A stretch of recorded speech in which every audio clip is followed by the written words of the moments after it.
mengawali ibadah kita hari ini. Apa kabar Anda hari ini? Saya diberkati, kamu diberkati, kita Tuhan. semua diberkati Tuhan. Mari kita sama-sama datang kepada Tuhan. Kita tunduk kepala. Kita mau berdoa kepada Tuhan. Tuhan Yesus, Allah Kudus, saat ini Bapa, kami jemaatnya datang kepadamu. Kami bersyukur Tuhan buat kesempatan pagi hari ini Tuhan. Kami boleh beribadah kepadamu. Bapa, kami mau menyembah Engkau, kami mau meninggikan Engkau, kami mau mengagungkan Engkau. Kami undang Engkau hadir di tengah-tengah ibadah kami saat ini Tuhan. Kami undang Engkau berkarya Tuhan, memenuhi gerejamu, memenuhi umatmu. Kami mau merasakan Engkau Tuhan. Dan kami percaya Tuhan Kau menyertai kami dari awal ibadah kami, pertengahan hingga akhirnya nanti Bapa. Biar apa yang kami bawa kepadamu menjadi persembahan yang kudus, yang terkenan, yang menyukakan hatimu Bapa. Terima kasih Tuhan Yesus, terima kasih Bapa. Dalam nama-Mu yang kudus kami berdoa dan ucap syukur. Haleluya, amin.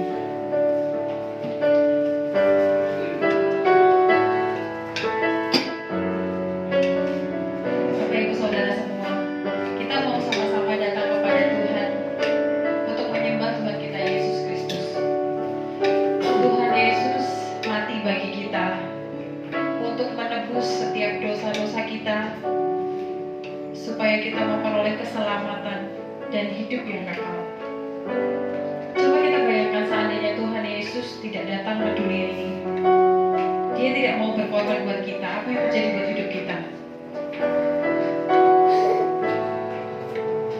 Dia tidak hanya membiarkan kita tidak binasa, tetapi Tuhan Yesus membuat kita menjadi anak kesayangannya, membuat kita menjadi biji matanya, yang berharga di matanya. Oleh karena itu saudaraku, sudah selayaknya kita datang ke hadirat Tuhan. Kita mau sama-sama sembah Tuhan, karena Dia rela mati bagi kita. Mari kita sama-sama angkat pujian ini.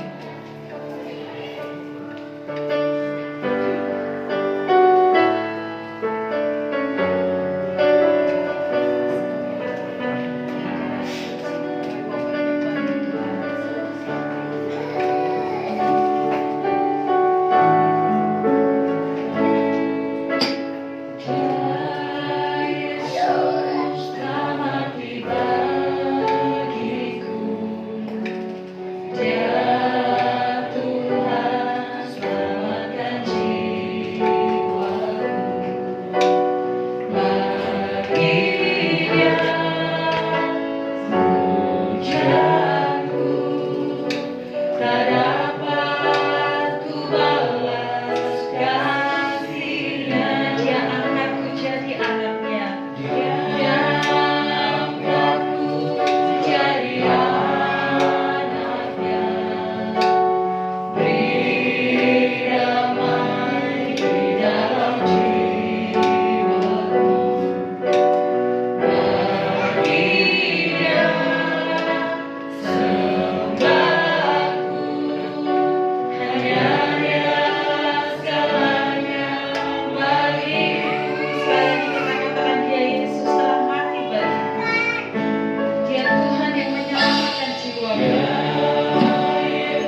Engkau layak ya Tuhan. Engkau begitu mengasihi kami. Sekalipun kami sering mengkhianati Engkau, kami sering mengecewakan Engkau Tuhan, tapi Engkau tidak pernah meninggalkan kami ya Tuhan. Engkau lah yang sangat baik bagi kami Tuhan. Bahkan ketika kami tidak mampu, bahkan ketika kami sudah tidak kuat Tuhan untuk menghadapi segala persoalan hidup kami, Engkau Allah yang setia Tuhan. Mari kita sama-sama katakan bagi Dia.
Tuhan hadir di tempat ini saudaraku.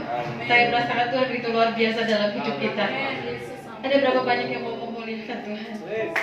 Ada berapa banyak yang bersyukur betapa bahagia Tuhan dalam hidup kita? Kita mau sama-sama meninggikan ya. Coba berikan badan kita. Kita mau memuliakan Tuhan dengan hati yang penuh sukacita. Goyang badan kita. Goyang, coba goyang kiri kanan. Pasti belum pada olahraga kan pagi-pagi. Kita mau mengucapkan segala puji syukur hanya bagi Tuhan. Kita mau Tuhan bersuka cita dengan pujian yang kita berikan buat Dia.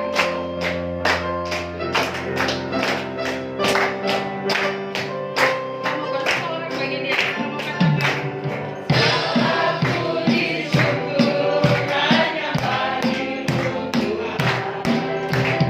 Sebab Kau yang layak dipuja.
baik dari Bapak Ibu Saudara semua yang mengerti bahwa Dia Allah yang setia, bahwa Dia Allah yang tidak pernah meninggalkan kita.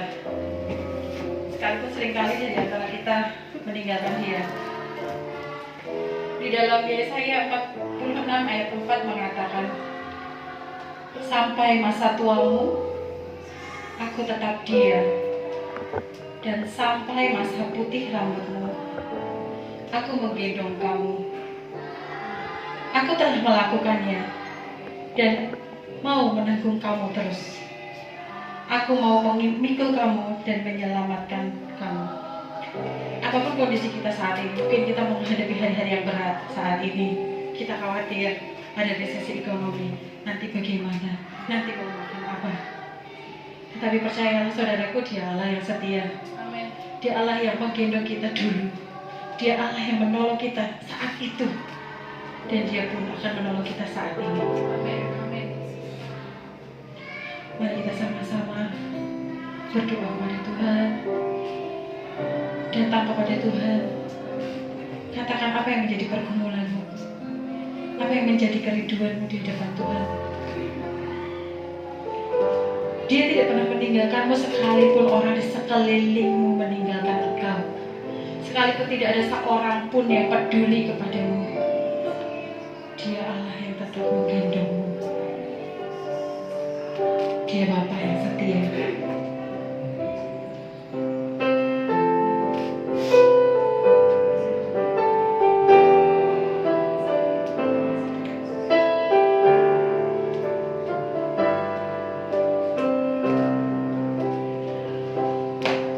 Mari sama-sama saudaraku, kita datang kepada Tuhan.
Ya Bapa yang setia. Kalau dulu dia menolong kita, hari ini pun dia menolong kita. Besok pun dia akan tetap menjadi Bapa yang setia. Terima kasih Tuhan untuk kesetiaan-Mu yang tidak pernah berkesudahan. Kasih setiamu kekal begitu luar biasa. Kami sadar kalau kami boleh ada sebagaimana kami ada saat ini, semua hanya karena kemurahan dan kasih setia. Dan biarlah hal itu membuat kami, mendorong kami untuk kami menjadi umat-Mu yang lebih setia kepada Tuhan. Ampuni kami kalau di masa-masa lalu kami kurang setia, atau mungkin kami berubah setia. Tapi biarlah dengan kasih-Mu yang Kau tunjukkan, pemeliharaan-Mu yang begitu nyata buat setiap kami, membuat kami menjadi lebih setia kepada Tuhan. Kami lebih loyal kepada Tuhan, karena tiada yang seperti Engkau di dunia ini. Tidak ada yang dapat dibandingkan. Terima kasih Tuhan. Mari berbicaralah Tuhan. Siapkan hati kami untuk menerima kebenaran firman. Dan biarlah kebenaran itu memerdekakan kami dari setiap cara berpikir yang keliru, dari setiap perilaku yang salah, supaya kami boleh menjadi pribadi yang lebih baik lagi, lebih berkenan kepada Tuhan. Terima kasih Bapa. Dalam nama Tuhan Yesus kami berdoa. Haleluya. Amin. Amin. Shalom saudara. Ya, terima kasih untuk tim kasih worship yang sudah hantar kita masuk dalam hadirat Tuhan. Saudara yang dikasih Tuhan, hari ini kita akan masuk dalam hal yang baru yang perlu kita pelajari. Kita mau belajar tentang kelemah lembutan.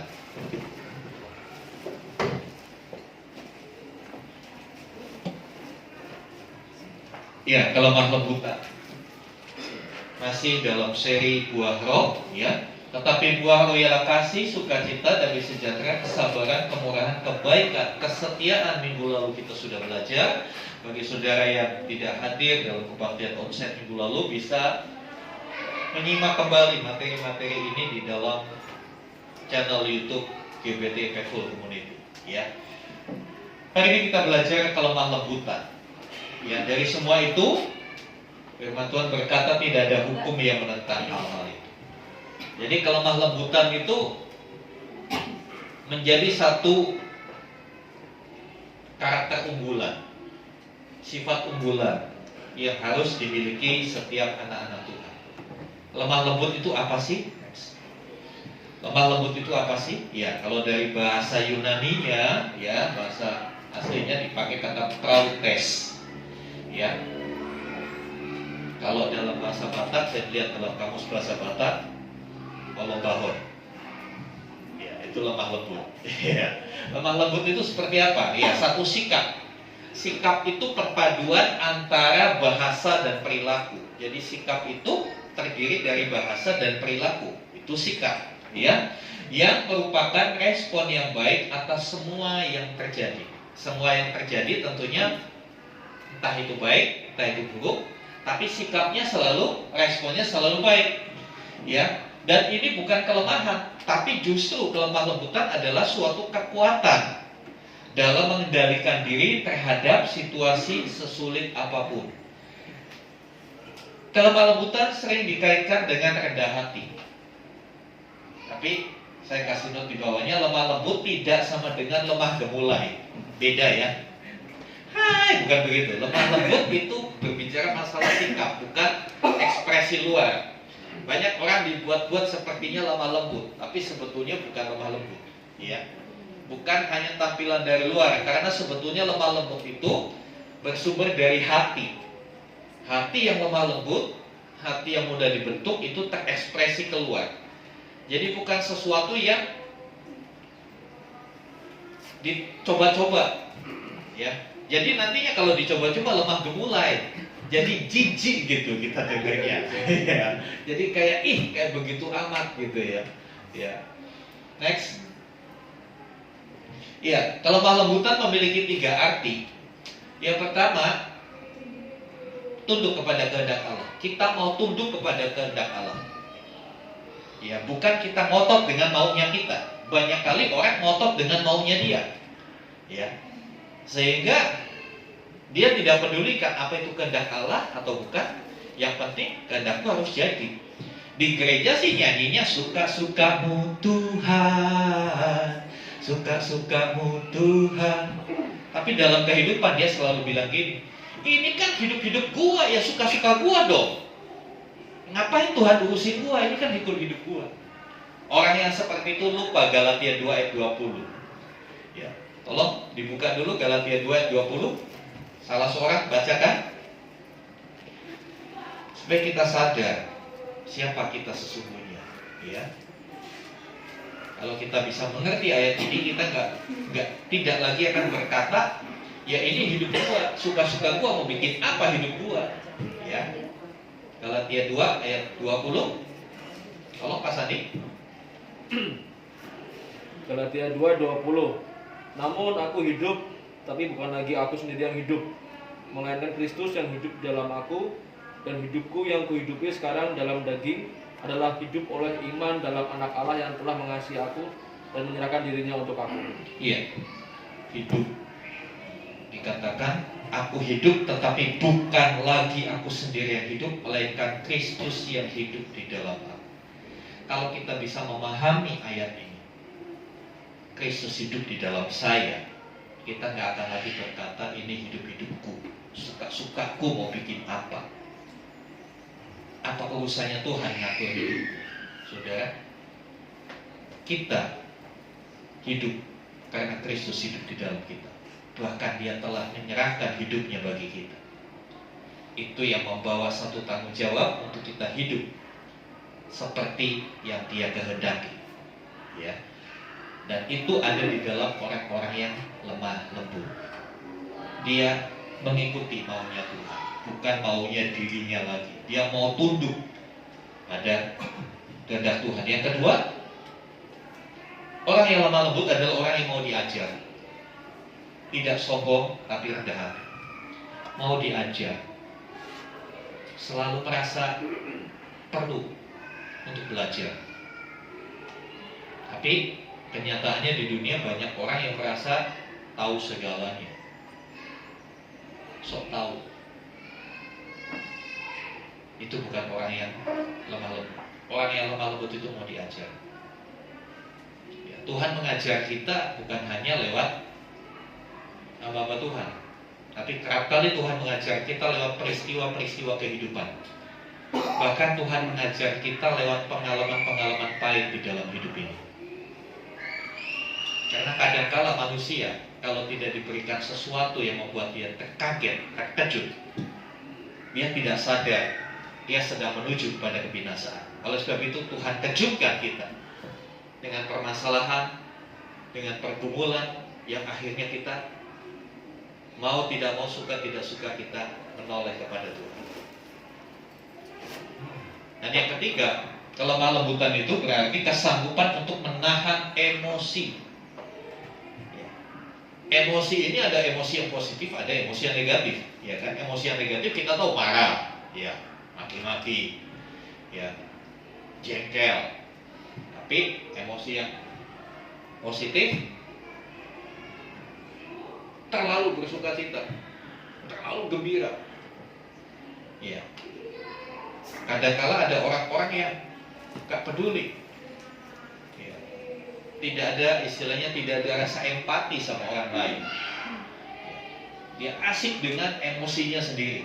Nah, ini juga bukan orang yang lemah lembut, tapi orang yang lemah lembut itu sanggup menahan, khususnya emosi-emosi yang negatif. Sanggup menahan. Ya. Banyak orang berkata begini, ya saya kan omongan saya aja yang kasar, tapi hati saya lembut kok. Padahal firman Tuhan bilang apa yang keluar lewat mulut itu asalnya dari hati. Asalnya dari hati. Kalau omongannya kasar, ya itu gambaran dari hatinya yang seperti itu. Ya, saudara yang dikasih Tuhan, kita akan lihat satu-satu. Yuk, next. Yang pertama, tunduk kepada Allah. Kita belajar dari Yohanes 4 ayat 34. Tuhan Yesus berkata kepada mereka, makananku ialah melakukan kehendak Dia yang mengutus aku dan menyelesaikan pekerjaannya. teladan kelemah lembutan yang paling utama adalah pribadi Tuhan Yesus. Ketika Tuhan Yesus menjadi manusia, ingat, Tuhan Yesus adalah Allah yang menjadi manusia. Kok bisa Pak Allah jadi manusia? Bisa, orang dia Allah, jangankan jadi manusia, kalau mau dia jadi kucing juga bisa. Dia Allah kan maha kuasa, mau jadi apapun bisa. Kita jangan terlalu dibingungkan dengan pertanyaan-pertanyaan orang yang menyudutkan kita. Dia Allah yang menjadi manusia. Ketika dia menjadi manusia, firman Tuhan mengajarkan kita dia manusia sesungguhnya, bukan manusia ya tampilannya aja manusia, tapi sebetulnya dia Superman gitu kan. Kalau kita lihat film-film kan, Superman, Spiderman sehari-hari ya orang biasa ya. Orang biasa kayak Spiderman, Peter, ya biasa dia apa wartawan atau apa gitu ya, saya lupa. Tapi tiba-tiba ketika ada sesuatu dia langsung buka bajunya, jadi manusia super. Tuhan Yesus nggak seperti itu. Jadi Tuhan Yesus nggak seperti Superman, nggak seperti Batman. Tapi Tuhan Yesus benar-benar manusia seperti saudara dan saya. Buktinya apa?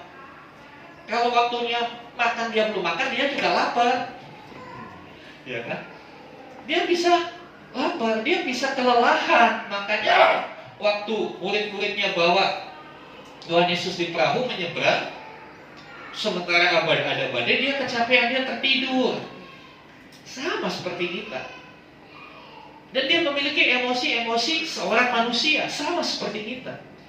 Tapi bedanya di sini, dia tunjukkan, dia kasih contoh buat kita. Seperti ini harusnya kita menghandle emosi kita. Dia bisa begitu lemah lembut, dia bisa begitu menekan kemauannya, keinginannya untuk dia tetap fokus kepada misinya, fokus kepada kehendak Bapa. Bahkan ayat ini berkata, makananku ialah melakukan kehendak Bapa. Apa maksudnya makanan? Makanan itu kebutuhan utama, betul kan? Jadi dengan kata lain Tuhan Yesus berkata, kebutuhanku itu melakukan kehendak Bapa. Bagaimana dengan kita? Apakah kita menjadikan kehendak Bapa itu kebutuhan kita? Atau kita pikir ya pilihan, kehendak Bapa kan pilihan, kehendak Tuhan kan pilihan. Mau saya lakukan, mau enggak kan ya suka-suka gue.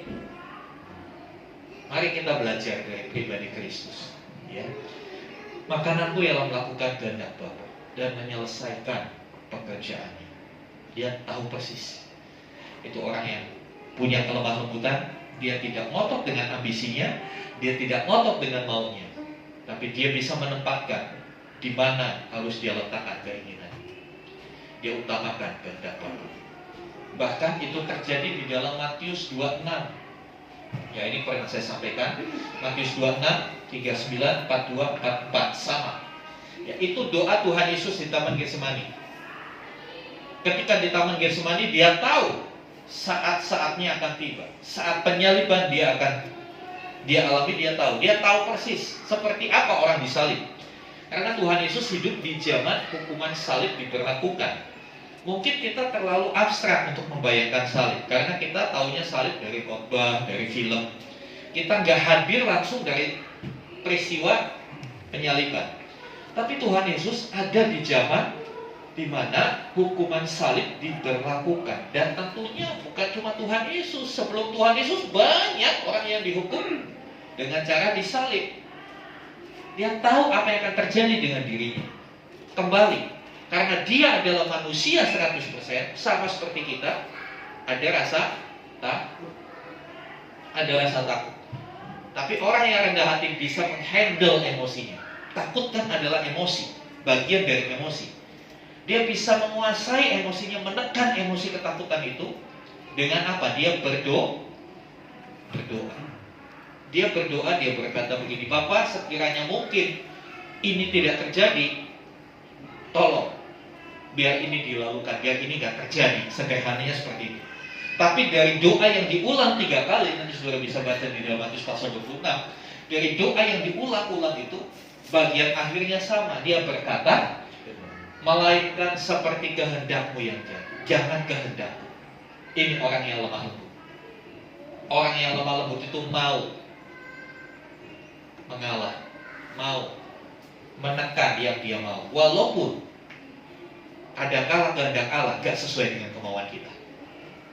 Ya, kadang-kala kehendak Allah tidak sesuai dengan kemauan kita. Saya ingat waktu awal-awal saya pelayanan, selesai saya pendidikan di seminari teologi, saya itu terobsesi. Saya punya kehendak, saya pingin ke Kalimantan. Tapi pihak sekolah, pihak departemen misi mengutus saya ke Sulawesi. Saya nggak suka. Saya sempat komplain, saya sempat bernegosiasi dengan pimpinan, bahkan saya sampai mengucapkan kata-kata yang tidak sopan, kata-kata yang menunjukkan saya bukan orang yang lemah lembut. Saya bilang, Om itu sebetulnya udah berdoa belum sih mutus saya ke sana? Kan ini kan kurang ajar.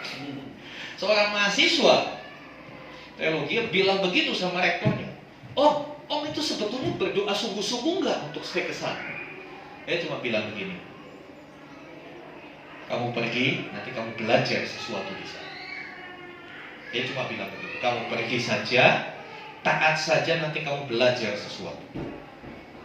Ya udah, karena saya tidak punya akhirnya saya menyerah dalam sedikit keterpaksaan dengan sedikit kedongkolan. Saya nggak mau ke sini, saya maunya ke sana, gitu kan. Tapi setelah lewat 3 tahun saya di sana, saya baru tahu Tuhan didik saya di sana. Tuhan didik saya, Tuhan kasih hadiah. Ya, Tuhan kasih hadiah. 3 tahun saya dapat hadiah. Tahu nggak hadiahnya apa, saudara? Uang, bukan. Motor, bukan. Hadiahnya pengalaman bersama dengan Tuhan. Di sana saya mengalami yang namanya dianiaya karena Kristus. Saya diserbu oleh kelompok orang-orang yang tidak menyukai kekristenan. Ya nggak banyak sih yang serbu saya, diperkirakan sekitar 200 orang aja. Ya dibanding dengan yang demo-demo kemarin kan banyak yang demo gitu maksudnya. 200 orang nyerbu saya, targetnya temukan saya hidup atau mati. Tapi mungkin orang pikir itu musibah. Tapi melalui peristiwa itu saya melihat mujizat. Bagaimana tangan Tuhan. Dia benar-benar juru selamat. Dia benar-benar Yesua sang penyelamat. Dikepung sekian ratus orang saya bisa lumpuh. Nah saya mau katakan saudara, kadangkala Tuhan bawa kita kepada pengalaman-pengalaman yang sepertinya gak enak. Tapi kalau kita mau lemah lembut, kita mau rendah hati, pada akhirnya kita akan melihat ada sesuatu yang indah yang Tuhan kerjakan. Ada sesuatu keajaiban yang Tuhan bentuk dan Tuhan nyatakan dalam hidup kita. Tuhan Yesus seandainya di Taman Getsemani itu dia menyerah, mengikuti maunya dia sebagai manusia, dia gak mau tunduk sama kehendak Allah. Saudara dan saya gak ada di tempat ini. Tapi karena dia mau berkata, bukan kehendakku, melainkan kehendakmu saja yang jadi. Kita boleh ada. Karena kehendak Bapa untuk Tuhan Yesus pada waktu itu adalah penyelamatan manusia dari dosa-dosanya melalui karya Kristus di atas kayu salib. Ketundukan adalah bukti kita lemah lembut di hadapan Tuhan. Next. Selanjutnya saudara, ya, mau diajar tidak sombong tapi rendah hati. Sombong dan rendah hati itu suatu yang berlawanan. Kalau orang rendah hati pasti nggak sombong. Demikian juga sebaliknya. Ya, kita baca Yakobus 1 ayat 1. Surat Yakobus 1 ayat 1 ayat 21. Nah, Yakobus 1 ayat 21 demikian firman Tuhan. Sebab itu buanglah segala sesuatu yang kotor dan kejahatan yang begitu banyak itu, dan terimalah dengan lemah lembut firman yang tertanam di dalam hatimu, yang berkuasa menyelamatkan jiwamu. Jadi yang menyelamatkan kita itu bukan emosi, ya kan? Ketika kita ada konflik, penyelesaian itu bukan lewat emosi, karena emosi dikatakan bukan enggak menyelamatkan. Yang menyelamatkan adalah kelemah lembutan menerima firman Tuhan. Kelemah lembutan dalam mentaati firman Tuhan itu yang menyelamatkan kita. Banyak kali orang hari-hari ini karena tensi, ketegangan, kesulitan, tekanan ekonomi, harga-harga mulai sedikit-sedikit naik. Orang berpikir dengan emosi bisa selesaikan semuanya. Oh tidak. Yang ada muncul masalah-masalah baru dari emosi itu. Karena di sini dikatakan, ya, terimalah dengan lemah lembut firman yang tertanam di hatimu. Firman itu yang berkuasa menyelamatkan jiwa. Kita perlu belajar firman. Kita perlu dengan rendah hati mengikuti firman. Saya suka katakan, ini adalah pedoman hidup kita. GPS hidup kita. Ya. Yang menjadi guidance hidup kita. Kita tidak tahu apa yang terjadi hari-hari di depan kita. Tapi kalau kita punya petunjuk apa yang harus dilakukan, kita akan jalan dengan santai. Kita tidak perlu bingung. Ya, hari-hari ini orang kan dengan adanya teknologi GPS, ya Google Map, Waze, orang nggak takut kesasar. Selama masih ada sinyal dan kuota aman katanya. Ya, kecuali nggak ada sinyal atau nggak ada kuota, nah itu bingung.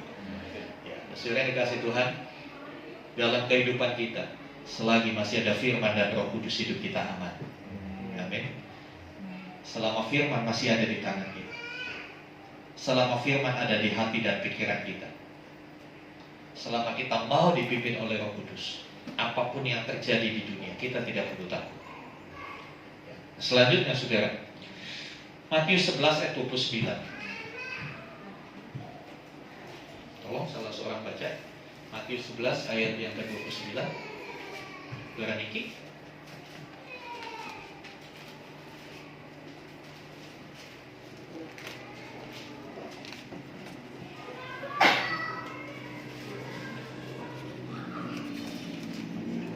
Matius 11 ayat 29. Pikulahku yang kupasang dan belajarlah padaku, karena aku lemah lembut dan rendah hati, dan jiwaku akan mendapat ketenangan. Iya. Jadi kapan jiwa kita tenang? Kalau kita lemah lembut dan rendah hati. Amin. Kalau kita marah-marah dan mengikuti emosi, tidak akan tenang jiwa. Tidak akan ada kelegaan. Dan Tuhan Yesus berkata, belajarlah kepadaku, karena aku lemah lembut dan rendah hati. Ini 2 mata kuliah seumur hidup, saudara. Walaupun saudara sudah lulus S1, S2, S7 sampai STLR sekalipun, 2 mata kuliah ini tetap kita harus ikuti sampai kita berjumpa dengan Tuhan. Apa mata kuliahnya? Lemah lembut dan rendah hati. Dosennya siapa? Tuhan Yesus. Ini mata kuliahnya bukan 2 SKS, entah berapa SKS seumur hidup kita. Kita harus terus belajar. Yang sedang mengkhotbahi saudara juga lagi belajar hari-hari ini. Amin. Jadi bukan cuma saudara, saya juga belajar. Karena sekali lagi ini mata kuliah wajib, bukan mata kuliah pilihan. Wajib setiap kita ambil mata kuliah ini. Ya, lemah lembut dan rendah hati. Itu kunci untuk mendapat ketenangan. Ya. Jadi ketika dunia berkata, ya kalau depositomu banyak kamu tenang, nggak jadi jaminan. Uang bisa lenyap. Saya melihat di awal-awal pandemi orang banyak yang stres. Karena apa? Depositonya mulai terpakai habis. Asetnya mulai terjual stres. Tapi orang yang tetap lemah lembut, bisa merespon semuanya dengan baik, tetap rendah hati, itu dia bisa lewat. Dia enjoy aja. Mau mobilnya dijual, rumahnya terjual, dia tetap jalan hidup dengan penuh sukacita, ada ketenangan. Sekali lagi ini 2 mata kuliah, dosennya dosen tunggal, Tuhan Yesus. Dia nggak pakai asisten dosen. Ya, Tuhan Yesus sendiri akan mengajar kita. Tentunya dia mengajar dengan berbagai, bukan hanya secara teori, tapi dia mengajar dengan simulasi. Kadangkala kita diizinkan melewati satu masalah. Kadangkala kita diizinkan ketemu orang-orang yang bikin kita gregetan. Ya, kadangkala ya kita berkata, kenapa sih Tuhan ciptakan orang model begini? Gitu kan? Ya Tuhan ciptakan model begitu untuk membantu kita, menjadi pribadi yang lebih baik, bukan untuk kita mencontoh dia kan seperti itu, tapi untuk kita belajar menyikapi. Ya, nanti saya akan bagikan satu materi yang luar biasa. Bagaimana supaya dalam kita berkomunitas itu konflik bisa diminimalkan, ya kan? Saya suka katakan dalam komunitas itu selalu pasti akan ada konflik, karena kita tidak, ya nobody say, tidak ada pribadi pun dua pribadi yang sama, ya suami istri pun akan berbeda, bahkan anak kembar pun akan berbeda. Bagaimana supaya kita bisa meminimalkan konflik? Kalau toh ada konflik, kita bisa cepat kelarin, cepat beresin. Nanti akan ada masanya, ya saya berharap tahun depan kita bisa retret lagi. Amin. Ya, jangan cuma amin, ada amin. Ya, supaya nanti tidak memberatkan. Ya, kita akan buka-bukaan misalnya, supaya kita bisa menjadi pribadi, ya, terus bisa menjadi berkat. Next, ya. Yang ketiga, kesanggupan menahan emosi dan merespon dengan baik saat dalam tekanan. Kembali kita belajar sama sang dosen kita, Lukas 9, 51 sampai 56. Lukas 9 ayat 51 sampai 56.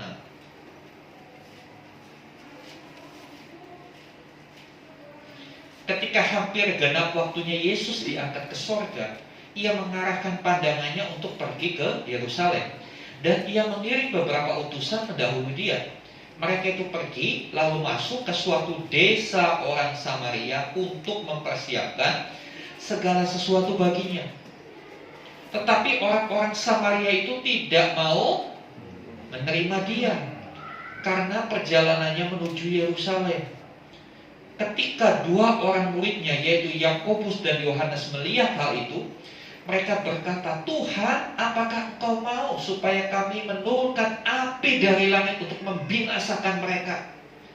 Akan tetapi ia berpaling dan menegur mereka.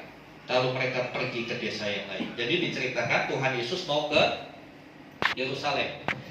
Mau ke Yerusalem lewat satu desa. Desa ini banyak orang Samaria.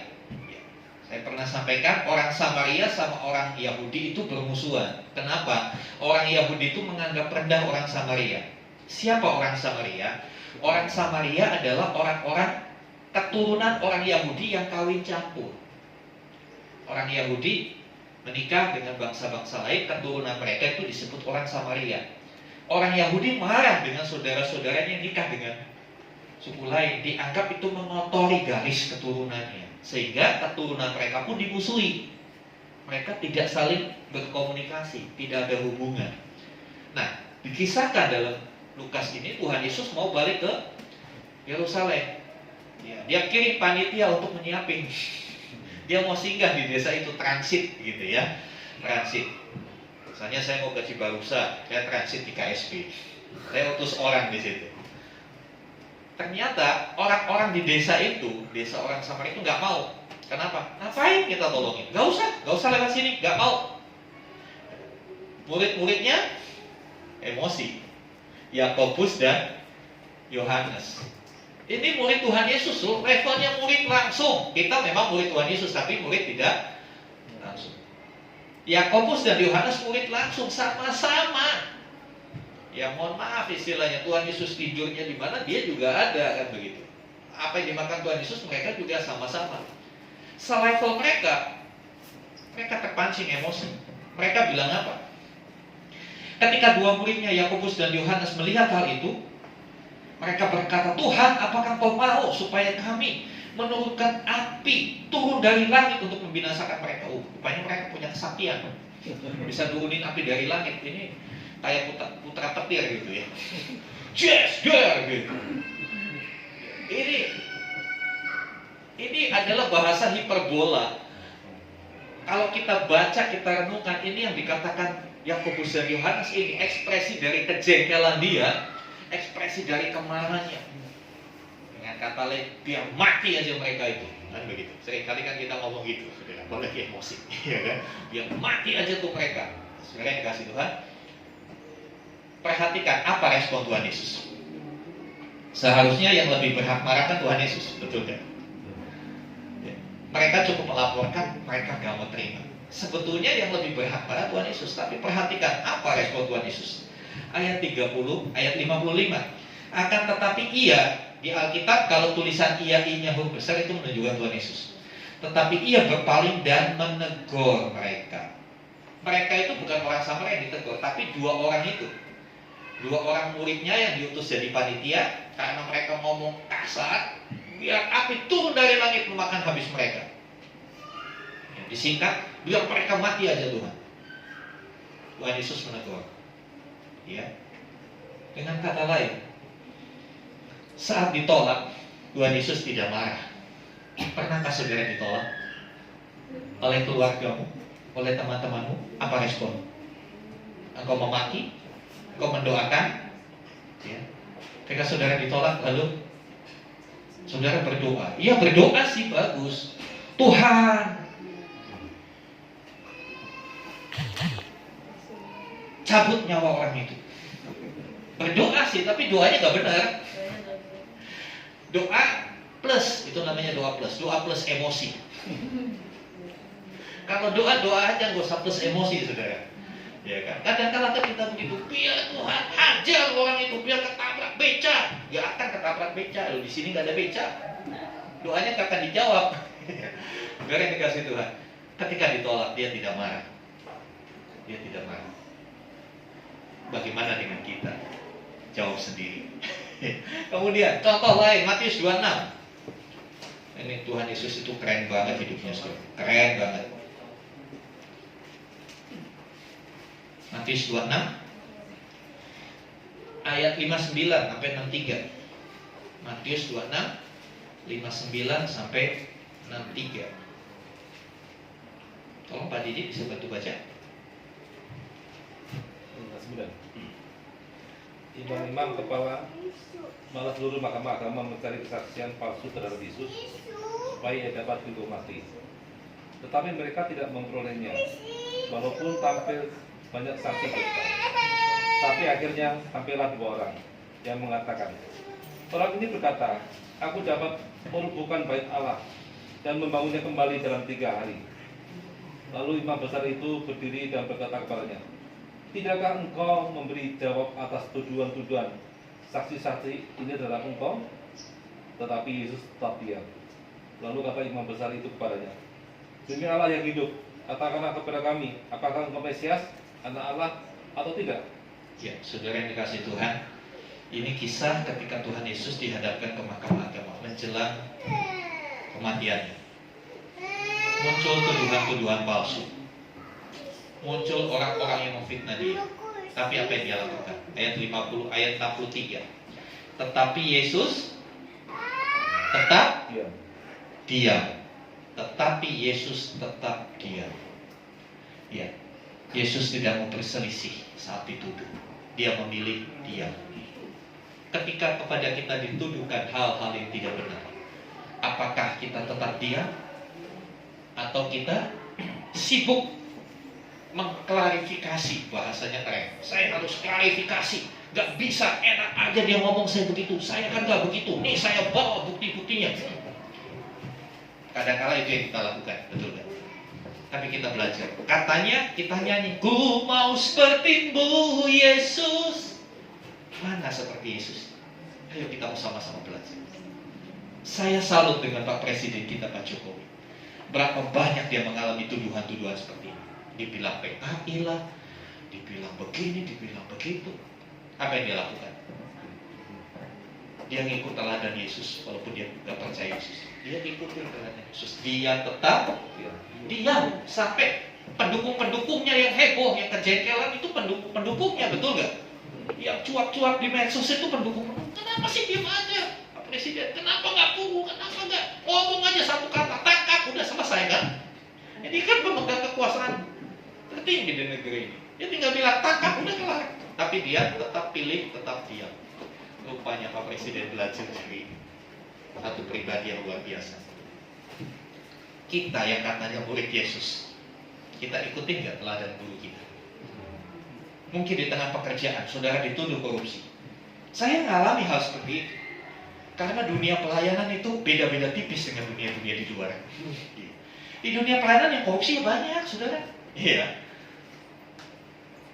Saya waktu itu pegang pelayanan di Kalimantan Barat. Di sana saya pegang sekolah Alkitab praktis. Di situ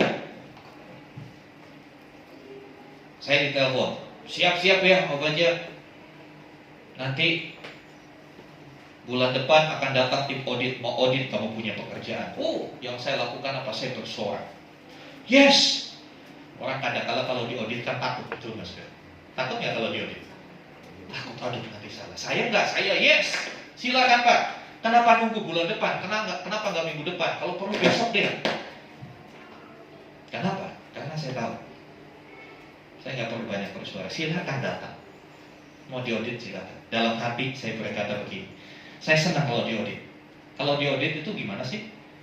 Kalau saya pakai uang yayasan, saya harus ganti, betul nggak? Tapi kalau yayasan pakai uang saya, bagaimana? Harus dibalikin, betul nggak? Nah ini yang kedua, ini yang saya happy.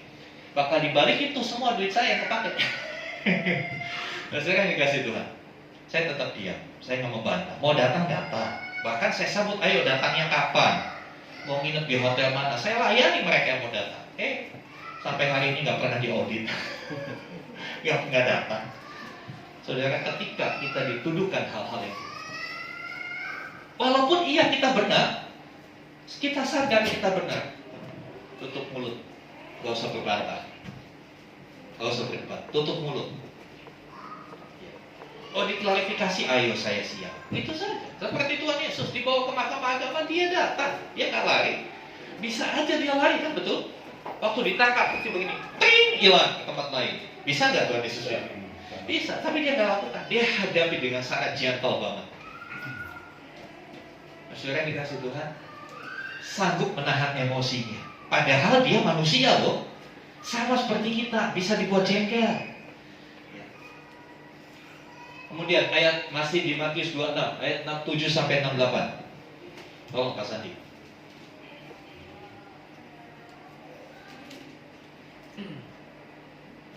Ayat 67. Lalu mereka meludahi mukanya dan meninjunya. Orang-orang lain memukul dia dan berkata, cobalah, katakan kepada kami, hai Mesias, siapakah yang memukul engkau? Jadi Tuhan Yesus bukan cuma dituduh, tapi diludahi. Siapa yang pernah diludahi? Belum seperti Yesus. Belum diludahi, kita udah marahnya lebih keren. Ya kan? Tuhan Yesus diludahi, ditinju, dipukul, dia tetap diam. Orang yang super lemah lembut, dia nggak melawan. Ya, dia nggak melawan. Padahal pastinya, ya hukum di sana tanpa dipikir, ya mata ganti mata, gigi ganti gigi. Itu hukumnya Taurat begitu. Kalau dia dipukul, dia berhak untuk memukul ganti orang itu. Ya kan? Tapi apa yang Yesus lakukan? Sudah diludahi dan dipukul, Yesus tidak membalas. Kita kadang-kala baru tersinggung dengan statusnya orang udah heboh. Kadang-kala kita baru membaca WA-nya orang udah emosi. Mari kita belajar kepada guru agung kita yang benar-benar lemah lembut. Next. Ya, selain Tuhan Yesus ada tokoh-tokoh lain di dalam Alkitab yang punya teladan kelemah lembutan. Ya, teladan Tuhan Yesus pasti. Yang kedua Ishak. Ya, Ishak dalam Kejadian 26 dia mengalah. Dia bikin sumur, sumurnya direbut orang. Dia bikin sumur lagi, direbut orang. Dia punya pasukan loh, bisa aja dia hajar. Itu sumur-sumur dia, direbut orang. Tapi dia mengalah, dia pindah. Kadangkala di dunia kita nggak bisa ngalah. Apalagi kalau urusannya dengan cuan. Bagaimana ketika bisnismu direbut orang? Marahkah engkau? Atau saudara oke? Saudara, berkat itu datangnya dari Tuhan. Orang mau berusaha menghancurkan bisnismu, tapi kalau Tuhan berencana memberkati saudara, saudara akan tetap diberkati. Amin.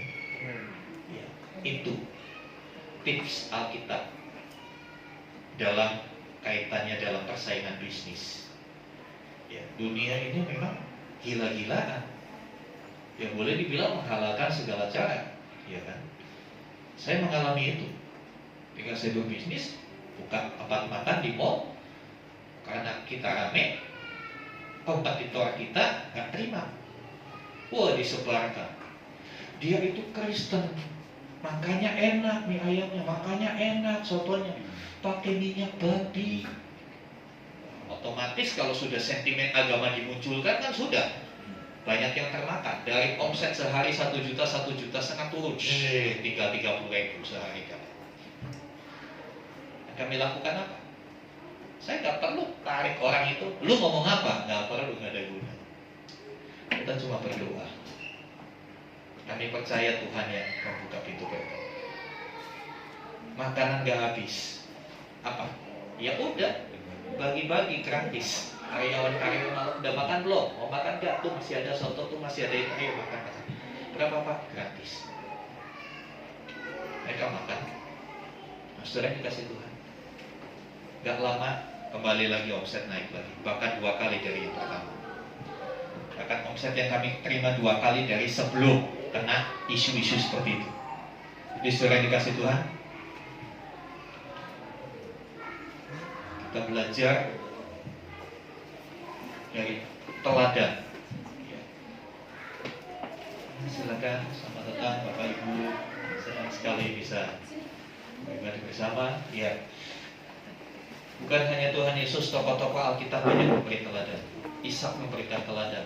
Ketika sumur pada waktu itu, ya, konteksnya orang-orang Yahudi, orang-orang sejaman dengan Ishak itu pekerjaannya gembala. Kalau gembala itu sumur, yaitu utama, kebutuhan utama mereka untuk mendapatkan air. Sedangkan kondisi geografis di sana banyak padang gurun, susah cari air. Ini sudah dapat air, susah-susah kali direbut musuh. Tapi dia nggak melawan. Sekali lagi, ketika usahamu mulai didesak oleh kompetitor, jangan lawan. Karena berkat itu dari Tuhan. Ya kan? Tuhan yang akan bela kita. Kita nggak usah lawan. Itu orang yang lemah lembut. Selanjutnya, teladan Musa. Bilangan 12 ayat 3. Ini ayat super banget. Ya. Bilangan 12 ayat 3. Kita lihat sejenak.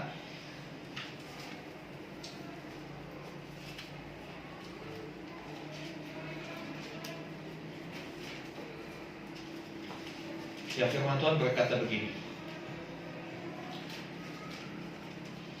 Saya baca mulai ayat 1 supaya kita punya pemahaman latar belakangnya seperti apa. Miriam serta Harun, mereka ini adalah kakaknya Musa, kakak dan abangnya Musa, mengatai Musa berkenaan dengan perempuan Kus yang diambilnya. Sebab memang ia telah mengambil seorang perempuan Kus. Kata mereka, sungguhkah Tuhan berfirman dengan perantara Musa saja? Bukankah dengan perantaran kita juga ia berfirman? Dan kedengaranlah hal itu kepada Tuhan. Adapun Musa ialah seorang yang sangat lembut hatinya, lebih dari setiap manusia yang di atas muka bumi. Ini predikat ini Tuhan yang sampaikan. Ya, Musa dikatakan orang yang paling lemah lembut hatinya, lebih daripada semua orang di muka bumi pada zamannya tentunya. Saya percaya di sini ada yang lebih lembut hatinya dari Musa. Amin. Ya. Dikisahkan Harun dan Miriam, kakak sama abangnya Musa, mengata-ngatai, ngomongin gak benar. Karena Musa ngambil perempuan Kus, perempuan Kanaan jadi istrinya. Mereka gak setuju. Biasa kan dalam keluarga, nggak setuju, ya kan? Nggak setuju boleh, tapi tindakan selanjutnya ya tidak boleh. Mereka mengata-ngatai Musa. Mereka bilang apa? Sungguhkah Tuhan berfirman dengan Musa saja? Bukankah dengan kami dia juga bisa berfirman? Sebetulnya dari kata-kata ini, statement ini, mereka itu mau mengkudeta Musa. Iya, Musa itu adik mereka. Tapi secara hierarki, mereka itu pemimpin Israel. Secara keluarga memang Harun, Miriam, baru Musa. Tapi di dalam kepemimpinan umat Israel, Musa itu pemimpin. Miriam dan Harun harus tunduk kepada Musa. Dia mau kudeta, dia bilang, emang cuma Musa aja yang Tuhan berfirman, kepada kami juga bisa. Ketika kita dikudeta, tetapkah kita bisa lemah lembut seperti Musa? Musa nggak marah, Musa diam. Tuhan yang bela, Tuhan yang bela. Di tengah pekerjaan, ketika ada orang-orang di sekitarmu yang tidak menyukai saudara, mereka berusaha menggeser posisimu. Kita belajar seperti Musa. Gak usah lawan, biarkan saja, izinkan Tuhan yang bekerja. Musa doain mereka juga enggak, dia udah santai aja. Ya serahkan sama Tuhan. Ini teladan kelemah lembutan. Selanjutnya Paulus, ya, dalam 1 Korintus 4 ayat 10 sampai 14 dikisahkan di sana, singkat saja saya ceritakan. Paulus itu dimusuhi. Paulus tidak dianggap, tapi dia tetap ramah. Coba kita lihat 1 Korintus 4.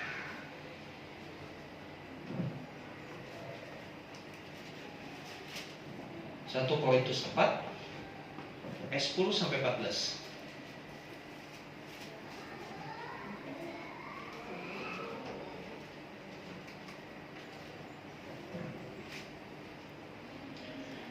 Kami bodoh oleh karena Kristus, tetapi kamu arif dalam Kristus. Kami lemah, tetapi kamu kuat. Kamu mulia, tetapi kami hina. Sampai pada saat ini kami lapar, haus, telanjang, dipukul, dan hidup mengembara. Kami melakukan pekerjaan tangan yang berat. Kalau kami dimaki, kami memberkati. Kalau kami dianiaya, kami sabar. Kalau kami difitnah, kami tetap menjawab dengan ramah. Kami telah menjadi sama dengan sampah dunia, sama dengan kotoran dari segala sesuatu sampai pada saat ini. Ini kerendahan. Ketika dihina, tidak menjadi marah, bahkan tetap ramah. Dianiaya tetap sabar. Paulus, bapak gereja yang utama, dia memberikan teladan sebuah kelemah lembutan. Banyak pertentangan di dalam pelayanan Paulus. Bahkan di bagian lain dikisahkan ada orang-orang tertentu yang mempertanyakan legalitas Paulus sebagai rasul. Mereka bilang, kalau Petrus iya rasul, pernah sama-sama dengan Yesus. Nah ini Paulus siapa? Dia justru kan menganiaya jemaat, kok tiba-tiba dia jadi rasul? Ini nggak sah. Ketika legalitas kita dipertanyakan, tetaplah lemah lembut, tetaplah kuasai diri. Saya pernah dibilang pendeta palsu, tapi saya enjoy aja. Ya. Oh palsu mau enggak, yang menentukan asli enggaknya kan Tuhan, bukan manusia. Tapi sekarang dikasih Tuhan, mari. Sudah banyak teladan yang diberikan. Tergantung kita mau lakukan apa enggak. Kan seperti itu. Next. Ya. Ada upahnya ternyata. Orang yang lemah lembut itu ada upahnya. Tuhan Yesus sendiri yang memberikan upah itu di dalam Matius 5 ayat yang kelima dikatakan di sana, berbahagialah orang yang lemah lembut. Sekali lagi kita baca 2, 3. Berbahagialah orang yang lemah lembut, karena mereka akan memiliki bumi. Wow, memiliki bumi, bukan memiliki kapling, memiliki bumi. Apa sih maksudnya memiliki bumi? Kita lihat, karena kata-kata memiliki bumi ini kutipan dari Mazmur 37 ayat 11. Mazmur 37 ayat 11.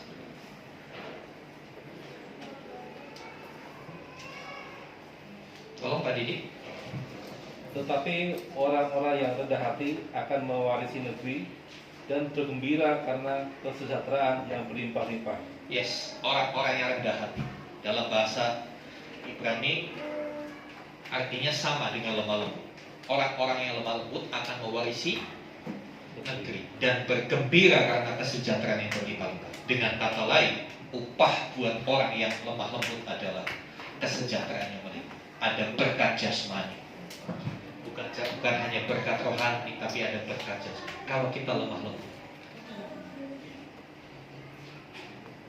kita akan menguasai. Kita lihat dari contoh yang nyata, terpapang jelas di seluruh mata rakyat Indonesia. Bapak Presiden kita, waktu awal pemerintahannya, begitu banyak pihak oposisi. DPR itu 70% oposisi waktu pertama kali dia menjabat di periode pertama. Tapi dengan kelemah lembutannya, dengan dia tipikal orang yang gak gampang terbawa emosi, gak gampang tersulut emosi. Lihat hari ini, yang oposisi cuma PKS sama Demokrat.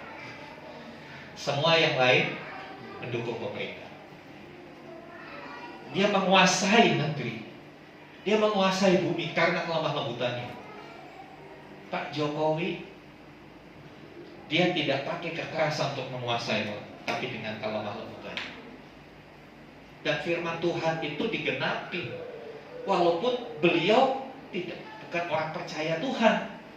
Tapi kalau kebenaran dilakukan, kebenaran itu akan menghasilkan hal yang sama. Karena firman Tuhan ini berlaku universal. Saya mau katakan, firman Tuhan ini bukan untuk kalangan sendiri, tapi firman Tuhan untuk setiap manusia yang mau mentaatinya. Itu akan terjadi. Contoh yang lain, bagaimana firman Tuhan itu bersifat universal. Siapakah orang yang panjang umur?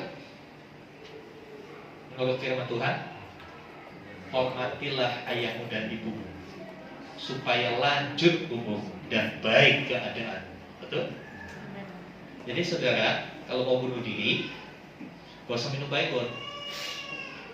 Ya, lawan aja orang tua, cepat mati kamu. Karena firman Tuhan, ya, hormati ayahmu ibumu, kamu akan panjang umur. Lihat, di dunia ini ada satu bangsa, orang-orang Tiongkok, orang-orang Cina, itu umurnya panjang-panjang. Kenapa? Mereka sangat menghormati orang tua. Sangat menghormati orang tua. Sampai kadang-kala menghormatinya kebablasan. Udah di kuburan masih dikasih ayam. Sudah di kuburan masih dikasih anggur, dikasih buah-buahan. Udah dikubur masih. Itu karena ya ekspresi dari penghormatannya.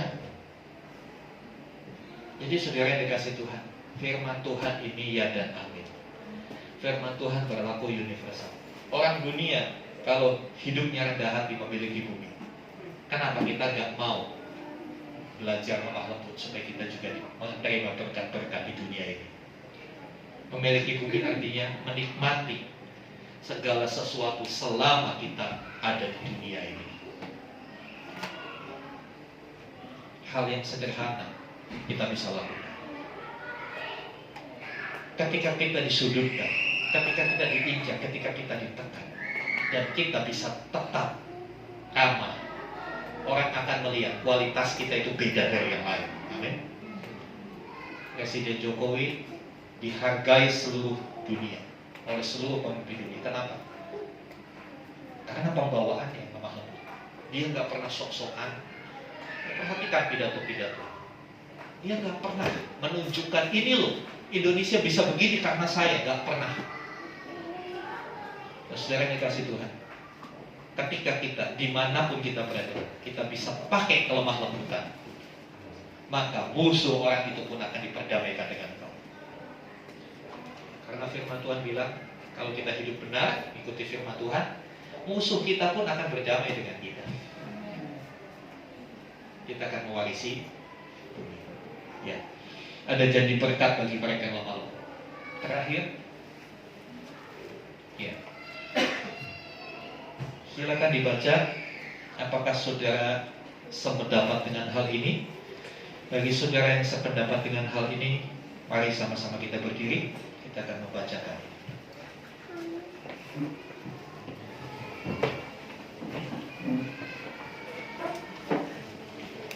Ya. Jangan buru-buru berdiri. Kalau saudara tidak setuju, nggak usah berdiri. Ya. Oke, kita baca bersama-sama buat kita yang rindu memiliki kelemah lembutan. 2, 3. Aku sadar sering aku berlaku dan berkata kasar. Ampunilah aku Tuhan.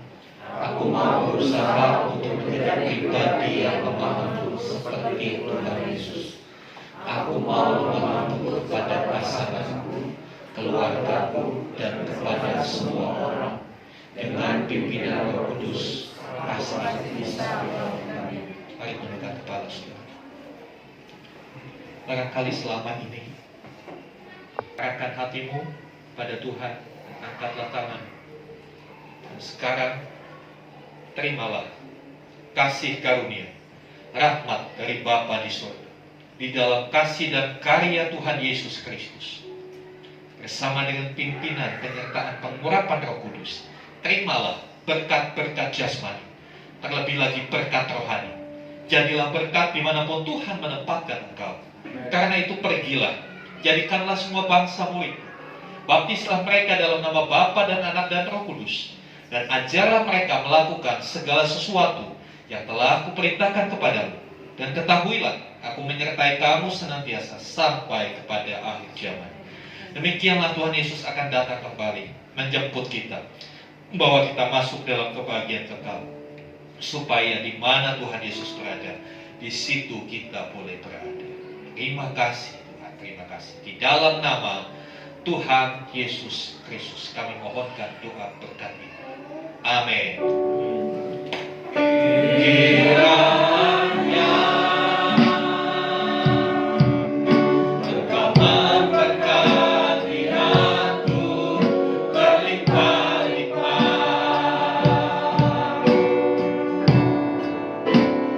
dan